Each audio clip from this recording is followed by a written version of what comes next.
The specialist engineering arm of recruitment business Morson Group has created more than a dozen jobs. Salford headquartered Morson Projects this week, September 21, announced taking on 14 experienced aviation engineers to boost its capabilities in aircraft modifications and upgrades. The move follows the closure of Marshall Aviation Services Broughton site in Flintshire, North Wales, earlier this year.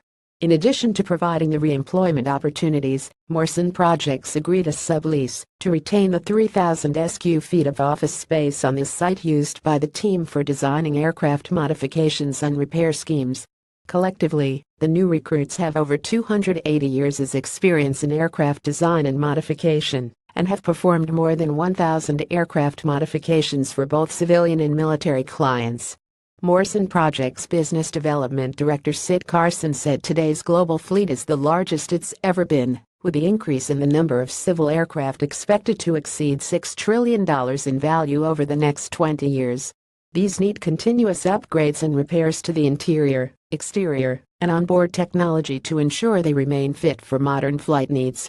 He continued, the skill set of the new team perfectly complemented what we already have in new build aircraft design and analysis skills.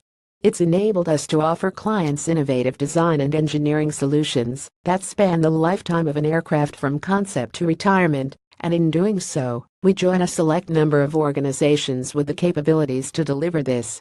Trevor Ellis, Morson Projects' newly appointed head of design, commented, coming into Morson Projects was a natural fit for us as we'd already worked with the team for more than 25 years. It's a perfect marriage. Our team have skills in areas such as avionics, electrical, paint and interiors, and these are now complemented by a strong structural, aerodynamics, and systems team.